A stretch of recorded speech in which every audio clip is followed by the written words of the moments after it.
at 6, a $93 million budget hole leaves Portland city leaders with tough choices.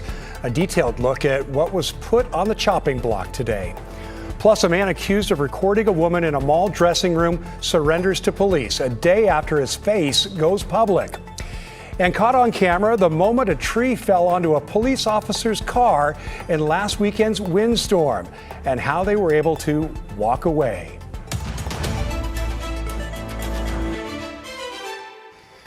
Thanks for joining us. I'm Tim Gordon. The city of Portland is staring at a $93 million budget deficit, and today city leaders shared their early plans to help close the gap. They include sweeping cuts across nearly all city departments. Public safety is spared for now, but there's still a long way to go to balance this budget. Evan Watson joins us in the newsroom with a breakdown of the city administrator's proposal. Evan?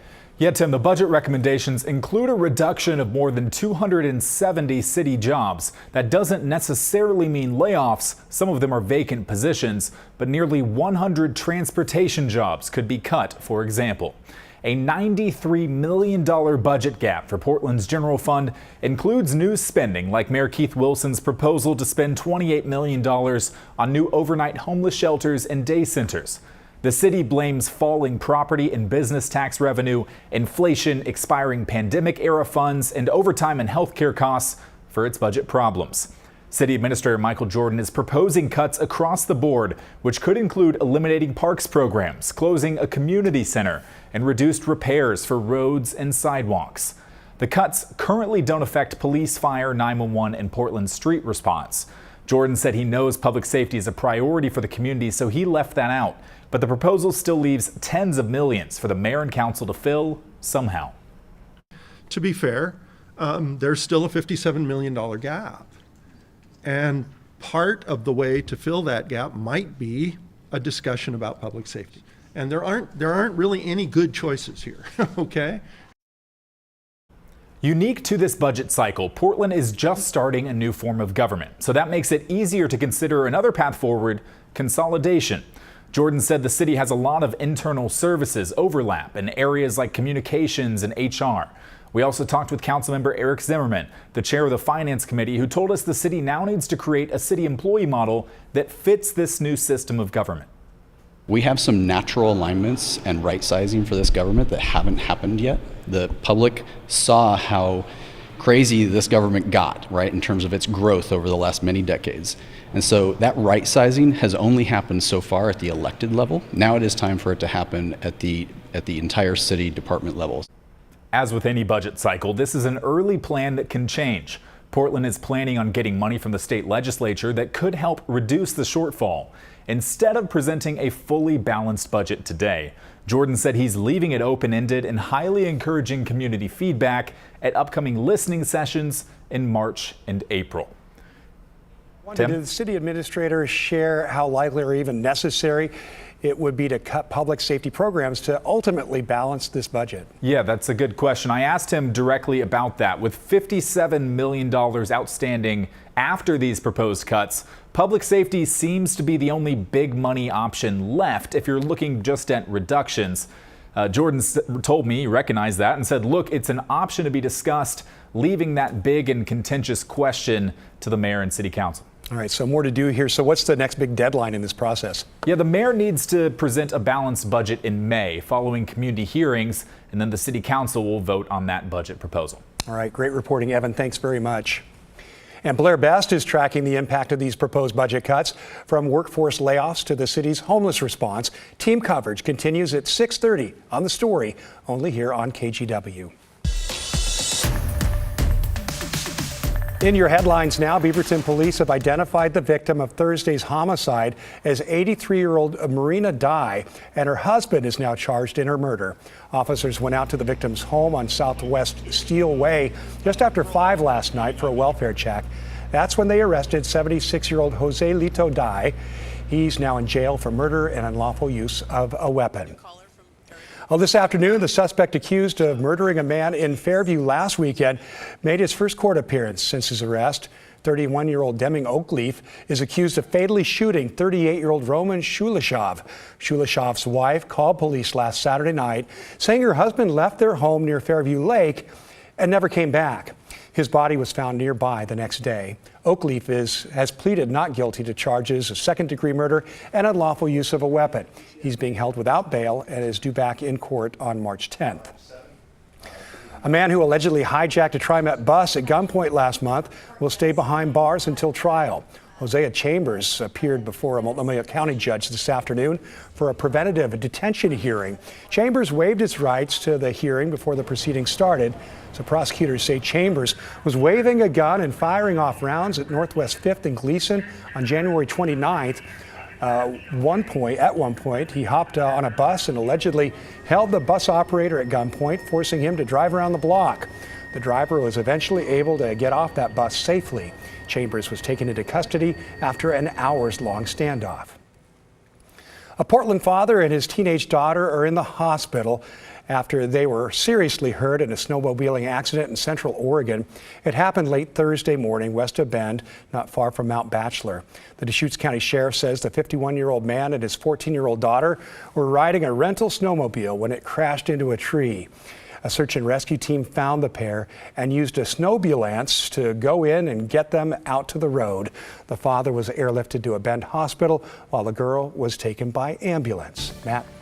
Wow, a snowmobile ambulance. Glad that was handy and around to assist with that. All right, we had a record high temperature yesterday of 70. The old record was 67. Today, the record is 71. That is Portland's February all-time record for the whole month. We got close. We made it up to 68. So still a fantastic day, and even while it'll be a little bit cooler tomorrow, we see our high temperature drop down to 62 and the record is 67. I mean, can't complain for the first day of March and the last days of February being in the 60s with sunshine. Now, we've been talking about the parade of planets. Now is the time to start heading outside and looking for it. Find a view of the sky from the southeast through the south to the southwest, and you'll easily be able to see at least 3 of these. That would be Venus, Jupiter, and Mars. Mars being the farthest one to the south and east and the highest in the sky. Then Jupiter. Uranus, tough to see without a telescope, but Venus you should be able to find. Mercury and Saturn, also tough, very low to the horizon, getting lost in the glare of the sun. But that very thin crescent moon also should be visible just above the horizon. It was a new moon yesterday, so it's just a very, very thin crescent that we have to deal with there. All right, out of the Dalles right now, we don't see the planets or the moon, but we certainly see that clear sky. Temperature 57. We'll talk more about the weekend and the return of the rain in a bit. Tim, back to you. All right, Matt, thank you. Less than 24 hours after asking for the public's help in identifying a suspect, the Clackamas County Sheriff says the man suspected of recording a woman in a dressing room at a store inside the Clackamas Town Center has now been arrested. Celine Stevens joins us now from there with the details. Celine, what have you learned at this point? Tim. Well, the Clackamas County Sheriff's Office announced that this suspect actually turned himself in earlier this afternoon. He's been identified as 41-year-old Jordan Keith Harris of Portland. Now, remember, this came after the Sheriff's Office asked for the public's help in identifying this person after a woman in a Forever 21 dressing room spotted a bag on the ground with a hole in it and a camera lens pointing out about a month ago. I don't want someone doing that to my daughter or myself, so I definitely feel unsafe. On January 30th, the Clackamas County Sheriff's Office got a call late that afternoon regarding a suspicious person photographing a woman changing inside the Forever 21 dressing room in the Clackamas Town Center. She says she could clearly see what was a camera lens, presumably recording her while she was changing clothes inside the dressing room. She opened the door, noticed a man had taken the bag and was leaving. That young woman taking these photos of the man and calling 911. Authorities say she followed him out of the store, but he eventually got away. Shoppers like Shaniqua Coleman says although she's never heard of this happening at this shopping center before, it does not shock her. I'm not surprised. I mean, in this day and age, anything can happen, right? We have to be vigilant no matter where we go. Safety is a priority. And we would like to think that people have a reasonable expectation of privacy when they're in a dressing room. I reached out to Clackamas Town Center for comment, but did not hear back. The Sheriff's Office confirmed around 11:30 a.m. on Friday that 41-year-old Jordan Keith Harris turned himself in and was arrested on a charge of invasion of personal privacy in the first degree. Authorities say if anyone else encounters a situation like this, it's not encouraged to confront the person, but evidence can help if it's gathered safely. If they are in a position where they can safely take photos or video of the person suspected of doing this kind of thing, that's very helpful in an investigation like this. But we don't want to encourage people to confront people who are doing this kind of thing. Again, that suspect has turned himself in and has been transported to the Clackamas County Jail. Most importantly, Brian McCall with the Sheriff's Office says if you ever find yourself in this situation in the future, the most important thing to do is to call 911. Tim? Sure is. All right. Thanks very much, Celine. Well, today, flight attendants with Alaska Airlines voted to approve a new contract. The 3-year deal includes a wage increase for the workers, as well as retroactive pay. They'll also get increased pay for things like trip reassignments, extended reserve shifts, and for flights that get delayed into their day off. Other benefits include improved vacation and sick leave time. Negotiations had gone on for 2 years, with flight attendants voting to authorize a strike at one point last year. Well, caught on camera, last weekend's storm wreaked havoc all over the state, including on the Oregon coast where what you just saw happened. And now you heard it too. This is dash cam footage from a Lincoln City police cruiser. An officer was heading down Highway 101 Saturday afternoon when a tree came down right on top of them. Luckily, they escaped serious injury, but the vehicle was obviously severely damaged.